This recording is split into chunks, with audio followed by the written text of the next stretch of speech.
seja bem-vindo à série de podcasts Perspectivas sobre a Gestão de Risco e Desastre no Brasil,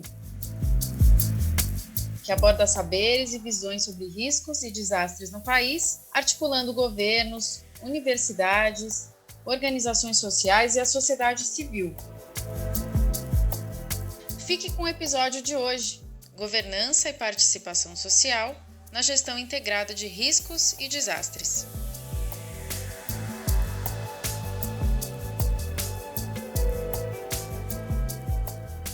Olá a todos, eu sou a Sônia Coutinho, sou advogada, doutora em saúde pública, consultora e pesquisadora nos temas socioambientais. Estou aqui com o Ronaldo Malheiros e o Pedro Jacobi como convidados desse podcast, Governança e Participação Social para a Gestão Integrada de Riscos e Desastres. O Ronaldo trabalhou na Defesa Civil do município de São Paulo e atualmente é o secretário executivo da Câmara Técnica Metropolitana para a Gestão de Riscos Ambientais. E o Pedro Jacobi é professor titular sênior do Instituto de Energia e Ambiente e do Instituto de Estudos Avançados, ambos da Universidade de São Paulo, e é coordenador do projeto de governança ambiental da macrometrópole paulista face à variabilidade climática, que é um projeto temático da FAPESP. Bom, eu vou começar aqui lembrando que no tema da gestão de riscos e desastres, tanto o marco de ação de IOGO, que é de 2005, quanto o marco de ação de Sendai, que é de 2015, eles propõem fóruns de governança que agreguem os principais atores e instituições públicas, privadas e comunitárias, para um amplo processo de diálogo, para a implementação de instrumentos para a redução de riscos de desastres. Então, nesse sentido, a gente vai entender a governança como um processo no qual novos caminhos, regras, padrões e comportamentos vão ser propostos e adotados por meio do diálogo, da participação, da construção de alianças e também da cooperação, para estabelecer outra relação entre governo, economia, legislação, alcançando interesses de vários setores. A legislação, nesse sentido, cumpre um papel muito importante no processo de governança, uma vez que ela que vai permitir a articulação e a integração de políticas setoriais e nos diversos níveis. Nesse sentido, nós vamos começar a conversa com o Ronaldo Malheiros, e eu gostaria de perguntar qual a relação da governança e da participação social para a gestão de riscos e desastres. Falando um pouco da experiência da Câmara Temática Metropolitana de Gestão de Riscos e o papel do consórcio intermunicipal do ABC na sua estruturação. Bom, a relação da governança com a participação social é direta, né? Como você mesmo falou, a governança é todo um processo, né, para consolidar a gestão de risco e desastre. Apesar de nós termos aí uma legislação e várias diretrizes, como você mencionou, que apontam para essa governança, é importante que a população também seja envolvida nesse processo, porque eu não posso pensar em fazer um trabalho de gestão de risco e desastre no município sem que eu envolva essa população, principalmente as que estão expostas, né, e vulneráveis aos diversos riscos ambientais que existem ali naquele município. Com relação à experiência da Câmara Temática Metropolitana, ela vem de 2014, a partir de uma experiência positiva do consórcio intermunicipal do ABC, que criou um grupo de defesa civil. E tinha o objetivo, para implementar essa política de gestão de risco e desastre, de integrar todas as defesas civis dos municípios que faziam parte do consórcio. E foi um momento importante, porque essa integração ela extrapolou, né, os limites dos municípios e integrou outros atores, como, por exemplo, a Universidade Federal do ABC, desenvolveu, nessa época, vários trabalhos importantes, né, de mapeamentos com vários municípios. Na época, eu trabalhava na Prefeitura de São Paulo, e via a necessidade, né, de ter aí como referência para trabalhar essa gestão de risco aqui, o limite da bacia hidrográfica. E diante dessa necessidade, discutindo uma bacia aqui, que fica aqui na cidade do Pirajussara, na região oeste, eu vi a necessidade de envolver os municípios vizinhos. E na ocasião, procurei o gabinete do prefeito e nós fomos até o consórcio da Caixa Econômica, que trabalhava um observatório de regiões metropolitanas, né?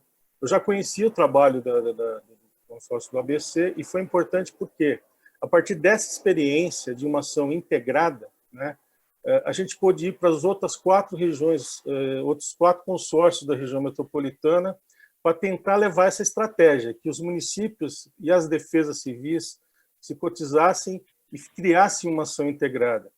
E o que é interessante nesse processo, que o que a gente mais observou, quando a gente foi falar de gestão de risco e desastre, que muitos coordenadores das defesas civis municipais, eles viam a necessidade de implementar esse processo, só que eles entendiam que eles estavam numa posição dentro da administração municipal que não permitia ter esse empoderamento para envolver todas as pastas nesse processo de gestão, né? E muitos comentavam que eles não tinham contato com o prefeito, né? Então, isso já começa a mapear a necessidade cada vez mais de levar essa discussão. A partir daí, até uma proposta do prefeito de São Bernardo, né, do ABC, foi criado no Conselho de Desenvolvimento Metropolitano, né, que junta os prefeitos dos 39 municípios, uma Câmara temática de defesa civil. Ou seja, ele levou a experiência do consórcio do ABC para um patamar superior, que era a região metropolitana, que foi um outro movimento, além daquele inicial que eu estava comentando com vocês. E o que foi interessante é que o prefeito de Franco da Rocha, Francisco Seleguin, ele virou o presidente dessa Câmara temática, e depois, conversando lá com a assessora dele, que ele precisaria dar vida para essa Câmara temática, ela lembrou que ela participou desse movimento todo que nós fizemos nos 5 consórcios, e falou, olha, é interessante conversar com o Ronaldo, com o pessoal lá, que eles estão no movimento nessa linha, de tentar integrar e, principalmente, levar aquela semente da gestão de risco e desastre numa posição muito próxima ao prefeito, aquela coisa toda, para que isso possa se incorporar, né? E isso acontecendo, necessariamente a sociedade civil teria que ser parte do processo, porque muitas vezes o trabalho que essas defesas, esses municípios fazem, por não ter essa visão de gestão de risco e desastre, fica muito descolado das comunidades. E foi interessante que, a partir daí, todo aquele movimento que nós estávamos desenvolvendo, culminou em dar vida à Câmara Temática Metropolitana de Gestão de Riscos Ambientais. A gente entendeu da necessidade de mudar o nome da Câmara, não seria uma Câmara temática de defesa civil, mas uma Câmara temática para a gestão dos riscos ambientais. Quer dizer, a gente levou, né, já no próprio nome, esse enfoque que nós queríamos dar. E o que foi interessante, a partir daí, a Câmara tinha representante das 5 regiões, tinha a Defesa Civil Estadual, IPT, CETESB, DAEE, Instituto Geológico, a Cruz Vermelha, várias entidades. Passamos a discutir uma pauta de tentar implementar nos municípios aquela ideia da gestão de risco e desastre, partindo da premissa de aproveitar as experiências, né, e fazer um intercâmbio, uma troca de experiências, de procedimentos, porque a gente via essa necessidade. Apesar de existir uma organização da própria Defesa Civil Estadual, ela ficava muito em cima da cultura ainda de gestão de desastres e não a gestão do risco, né? Então, a gente entendia esse processo. Aí, em 2017, quando estava se discutindo o PDUI, aqui na região metropolitana de São Paulo, capitaneado pela Emplasa, a Prefeitura de São Paulo e vários municípios participaram desse processo, e em contato com a ponte que eu tinha na prefeitura, que eu representava a Prefeitura de São Paulo na Câmara Temática, eu fui convidado a participar de uma reunião do PDUI. E foi interessante que o PDUI, né, ele busca um plano de desenvolvimento integrado em toda a região metropolitana. E o que me chamou a atenção, apesar dele citar várias legislações, por exemplo, a 12.608, Estatuto das Cidades, aquela coisa toda, a discussão de risco passava muito longe da visão que nós estamos discutindo aqui. Era simplesmente remover pessoas em áreas de risco. Entendendo isso, e principalmente que a gestão de risco e desastre perpassa por todas as políticas, né, dentro de um município, principalmente da região metropolitana, a Câmara Temática se colocou à disposição da Emplasa para trabalhar todas as questões que envolviam a parte de gestão de risco e desastre. A partir daí, trabalhando quase que 500 propostas, né, feitas pelos vários municípios, nós começamos a estruturar, né, e entender que seria extremamente importante inserir no PDUI gestão de risco e desastre. Isso foi um feito importante, por quê? Apesar de saber que nós temos uma legislação que cobra isso dos municípios, a gente estava discutindo a inserção desta política de desastre dentro do desenvolvimento urbano da cidade, o planejamento territorial e de outras funções de estratégias metropolitanas, tanto que gestão de risco passou a ser uma estratégia metropolitana. Isso foi extremamente positivo. Culminando com um projeto de lei, né, que está na Assembleia Legislativa, em que vai incluir um capítulo, o artigo que vai inserir a Câmara Temática como uma instância de governança, né, que vai fazer toda essa amarração, né, com todos os atores, inclusive a sociedade civil, e vai ter como instrumento para a implementação desta estratégia o Plano de Gestão Metropolitana de Riscos e Desastres. Ou seja, a gente vai ter aí, apesar de, como eu já disse, existir já cobranças legais disso, um novo instrumento que vai criar a inserção dessa cultura de gestão de risco e desastres dentro dos municípios, porque a ideia do plano metropolitano é que ele dê diretrizes para que os municípios trabalhem a gestão de risco e desastre, principalmente trazendo o grande responsável por esse processo no município por uma instância empoderada muito perto do prefeito, e não mais apenas com a defesa civil,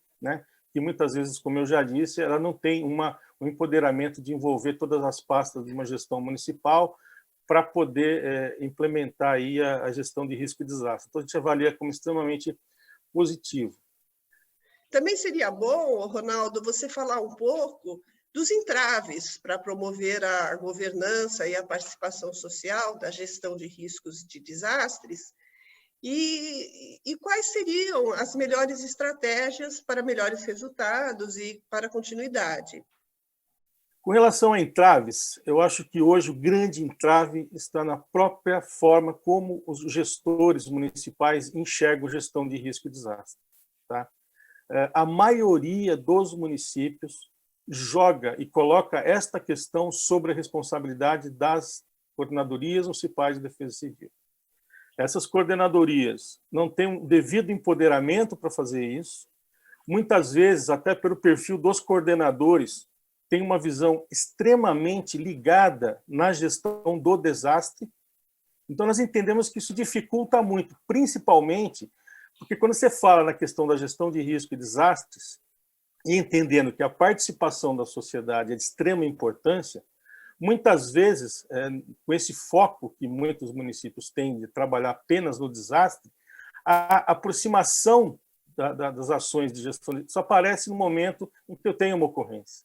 É bem diferente da proposta que nós estamos discutindo, em que é um processo contínuo, em que desde o início, né, de conhecer o risco de forma participativa, trabalhar dentro de ações não estruturais, trabalhar até participar do plano de manejo de desastres, né, as ações de educação e comunicação de risco, fica prejudicada pela falta desse olhar. Então, nós entendemos que, enquanto nós não modificarmos a forma da maioria dos municípios enxergar de gestão de risco e desastre, isso vai ser um entrave muito grande para envolver a sociedade civil nesse processo de gestão de risco e desastre. Um outro problema também, que eu entendo que acontece, é a falta de continuidade desse trabalho, né? Então, vamos imaginar que aqueles municípios que estão com um trabalho muito bem feito de gestão de risco e desastre, no nível de empoderamento muito grande, envolvendo a sociedade civil, aquele prefeito sai e entra um outro que traz consigo um olhar em que gestão de risco e desastre, defesa civil é só a resposta. E isso também dificulta esse processo. Se você puder, poderia trazer um pouquinho a experiência da Vila d'Alva. Aconteceu em 2003, quando o IPT, né, ofereceu para a Prefeitura de São Paulo um projeto dentro do setor que trabalhava com incêndio dentro do Instituto de Pesquisas Tecnológicas, que era implantar, tá, todo um trabalho de gestão de riscos, né, voltados a incêndio em comunidades. Então, esse trabalho foi interessante, porque foi montado dentro dessa comunidade, que tinha uma liderança muito ativa, uma brigada de incêndio, em que se trabalhou com essa brigada vários aspectos preventivos, para que ela se apropriasse daquele conhecimento e evitasse a ocorrência do incêndio, e também todo um trabalho de preparação dessa comunidade na eventualidade de ter lá um evento. Então, você tinha uma organização em que você tinha, por exemplo, as pessoas que eram responsáveis por ligar para o bombeiro, pessoas responsáveis por estar recebendo e levando essas pessoas que estariam no combate a incêndio dentro da comunidade, pensando em mapear as pessoas com deficiência de locomoção, ou seja, todo um trabalho em que a comunidade se envolveu. E o que foi interessante, que mudou a gestão, né? E a nova gestão que assumiu na ocasião parou com esse projeto. E o mais interessante é que a comunidade da Vila d'Alva, se apropriando desse conhecimento todo, dessa mobilização, em cima de uma liderança positiva, ela continua durante muitos anos com esse trabalho, né? Tendo até vários focos de incêndio que foram debelados justamente por esse trabalho que foi feito, né? Então, mostra que, muitas vezes, quando a comunidade ela é bem trabalhada, ela consegue desenvolver o seu trabalho. Só que, muitas vezes, né, ela vai perdendo esse envolvimento a partir do momento que ela vê que o próprio poder público não está dando a ela a atenção que devia. E, por mais que ela tenha esse interesse, eu acho que o papel, né, do poder público é estar fomentando essa organização, estar qualificando cada vez mais essas pessoas e, principalmente, pegando essas experiências, levando para outras comunidades. Acho que esse que é o grande papel, quer dizer, socializar essas experiências e todo esse conhecimento. Obrigada, Ronaldo. Muito interessante essa experiência da Vila d'Alva, que, inclusive, ela é uma estratégia para debelar essa questão da continuidade, né? Ela, mesmo que mudem as gestões municipais, a comunidade segue realizando as suas ações, né? E segue mobilizada. Você comentou uma coisa importante, que é justamente isso, né? Nesse fecho, Sônia. Quando eu tenho a população organizada, sendo parte do processo, ela vai cobrar a continuidade, tá? E isso é muito importante. E aí a gente destaca o importante papel da participação social como um elemento importante na formulação e na implementação de políticas públicas mais integradas, né? Porque ela vai gerar, assim como falou o Ronaldo, maior legitimidade do processo, fortalecendo a governança. Além de ser, né, nós temos a questão da participação social como uma das diretrizes da Política Nacional de Proteção e Defesa Civil. Então, o que a gente poderia entender como participação, né? Então, seria um processo que vai considerar as opiniões, os interesses, as inquietudes e, principalmente, as propostas das pessoas interessadas ou que serão afetadas, trazendo inúmeros benefícios. A comunidade a ser envolvida, ela não é considerada um objeto, mas sim um sujeito do processo, e esse processo pode ser facilitado pela aprendizagem social, né? Então, nesse sentido, Pedro, eu gostaria que você trouxesse um pouco quais são essas ferramentas que podem ser utilizadas para o fortalecimento da participação social, né? Por exemplo, qual a importância da aprendizagem social que você vem trabalhando há muitos anos nesse processo? Sônia, muito obrigado pelas perguntas. Eu considero que nós temos uma questão que é absolutamente fundamental, que o Ronaldo mencionou. É o compromisso da gestão pública com este processo. É o efetivo envolvimento da gestão pública e dos agentes envolvidos em processos que, de alguma forma, promovem a sensibilização, o engajamento e, portanto, o seu envolvimento numa realidade que se pode colocar para eles de forma muito dramática, né? Então, nós temos nas nossas cidades situações muito diferentes da população, né? População que vive em áreas extremamente sensíveis e sujeitas a deslizamentos, sujeitas a riscos muito significativos. E outra parte da população que também, sem dúvida, vive problemas, mas de uma outra escala.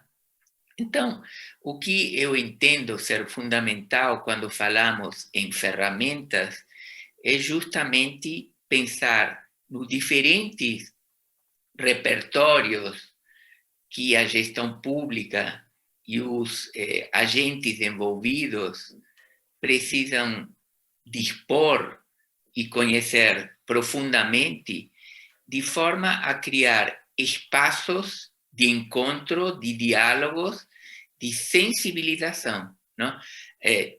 Uma das ideias básicas que eu aprendi com o pessoal que trabalha com o conceito de aprendizagem social é aprender juntos para atuar juntos, para agir juntos, para gerenciar juntos. Não? Nós sabemos que existe uma lógica hierárquica. Inclusive, esse é um dos grandes desafios quando se fala em participação social. Que forma de participação social se pode promover que não seja apenas induzida, mas seja uma participação social que promove corresponsabilidade, que promove protagonismo, que promove uma situação na qual a população se sente diretamente envolvida em algo que lhe interessa diretamente, que é justamente reduzir as possibilidades do risco. Agora, precisa haver sempre uma contrapartida, e a contrapartida muitas vezes se coloca no fato de que alguns segmentos da população podem estar em situação tão arriscada que precisam ser deslocadas do local de moradia no qual vivem. E essa é uma questão complicada, porque você precisa ter algo a propor, algo a oferecer. Por outro lado, é fundamental que o poder público seja cada vez mais, tenha cada vez mais preocupação em evitar que a população se localize em áreas absolutamente perigosas. Porque muitos dos casos que a gente observa ao longo do tempo é porque as pessoas estão localizadas em áreas absolutamente inadequadas. Então, a aprendizagem social não é uma caixa de Pandora, não? A aprendizagem social é efetivamente um processo no qual existe uma continuidade de atividades, um envolvimento permanente da gestão pública numa sensibilização, e essa aprendizagem social pode ser feita a partir de diferentes práticas sociais que vão depender do conhecimento dos atores diretamente envolvidos. Então, de certa forma, é fundamental refletir que a aprendizagem social também está associada à intersetorialidade das políticas públicas. Cada vez mais, esta questão da intersetorialidade é fundamental. O conhecimento não é propriedade de uma secretaria. O conhecimento tem que ser compartilhado. E nós estamos observando hoje a importância, inclusive neste contexto da Covid, o quanto que a atuação intersetorial é absolutamente fundamental. Nós não podemos dissociar a forma de aprendizagem social, nós temos que integrá-la, temos que promover, como eu disse, corresponsabilização, cocriação de prática e estimular o protagonismo. Em relação à segunda pergunta do projeto Macrometrópole, quando nós estamos olhando para as mudanças climáticas nas cidades, o que nós temos que considerar fundamentalmente é uma reflexão sobre as vulnerabilidades. Nós temos que levar em conta que vivemos em cidades que são habitadas pelos que têm e cidades pelos que não têm. Quando nós temos escassez hídrica, certos segmentos são muito mais afetados. Por que são mais afetados? Porque, por exemplo, não tem capacidade de armazenamento da água. E quando estes segmentos não têm capacidade de armazenamento da água, tem que haver de alguma forma, um estímulo a políticas públicas que permitam que as pessoas tenham um acesso mais universal à água. Agora, face aos efeitos das mudanças climáticas nas cidades, quais os caminhos que podem ser apontados pelo projeto da Macrometrópole Paulista para sensibilizar os gestores municipais e os cidadãos para essa redução de riscos?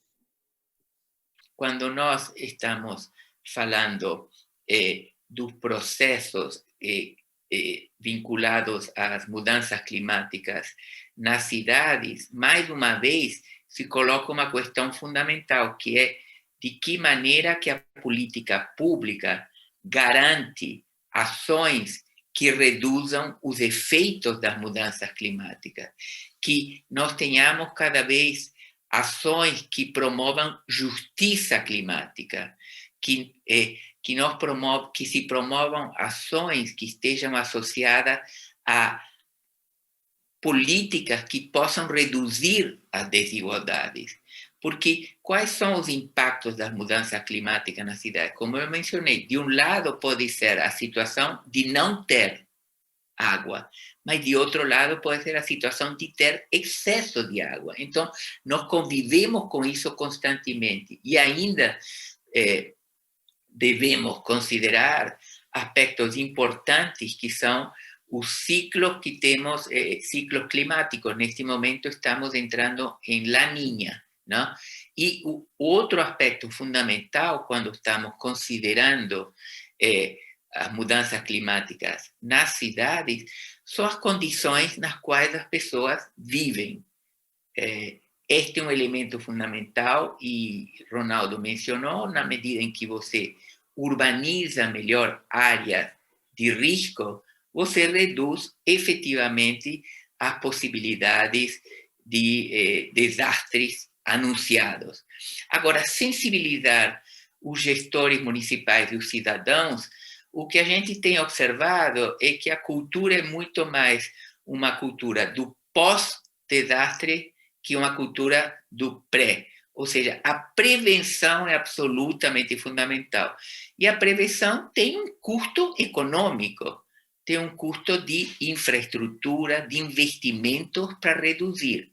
Agora, o cidadão, para a redução do risco, tem aqueles que, se eles não moram lá, não tem aonde ir. Então, aí, mais uma vez, se coloca uma questão do que a gente possa estar considerando o passivo de moradia que existe para as pessoas de menor renda e o passivo de proteção ambiental.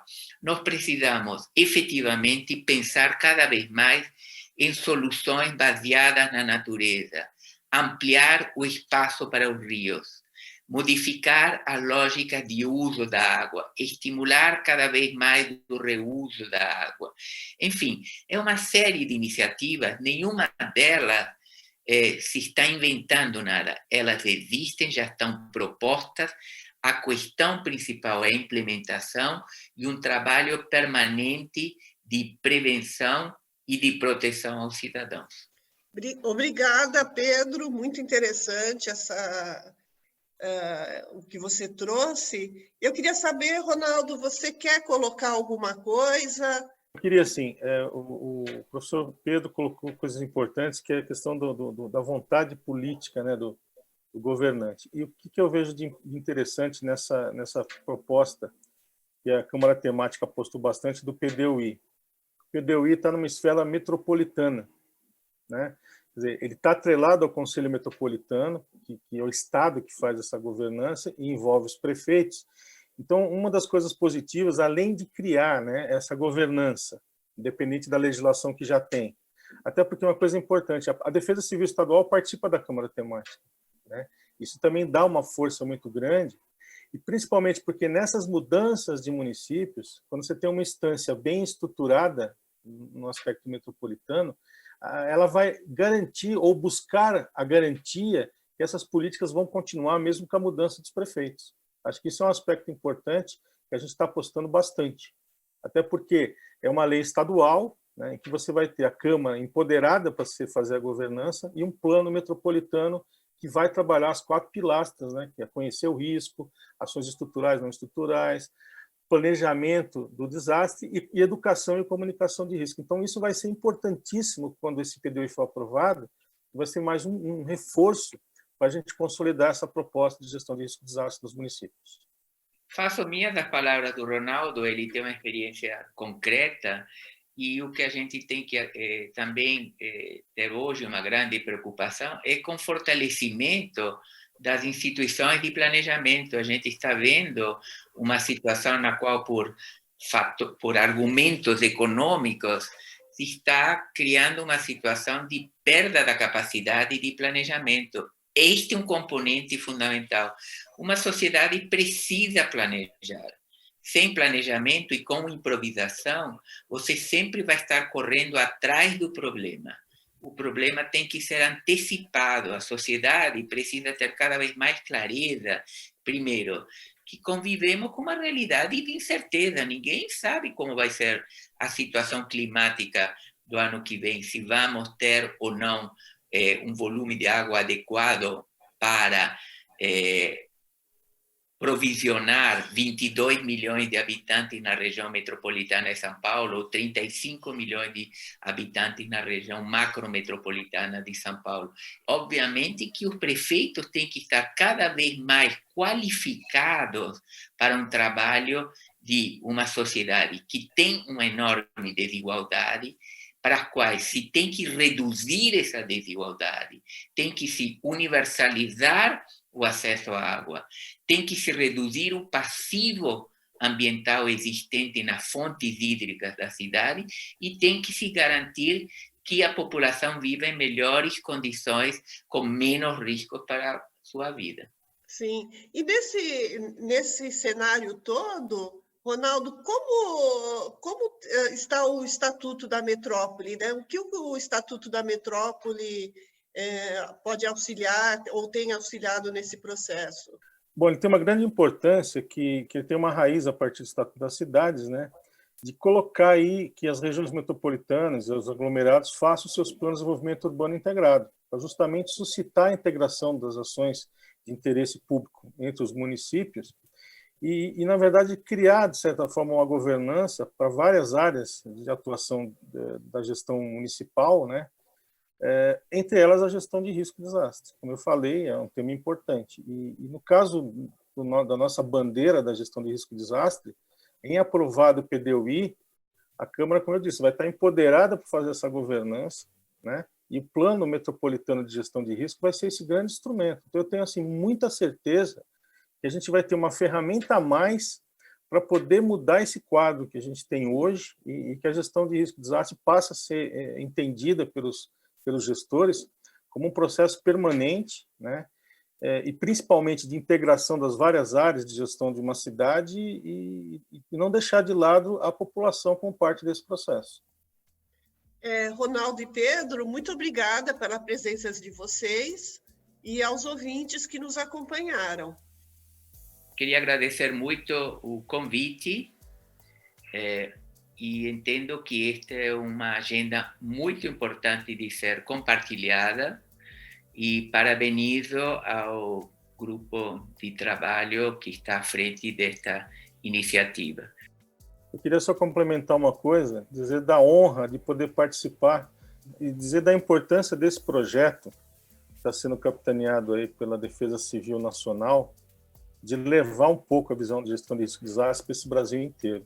Tá? Então, acho que é um projeto que é muito importante nesse atual momento que nós estamos vivendo e, com certeza, pela forma como ele está sendo discutido, planejado e concebido, ele vai fazer diferença nesse processo todo.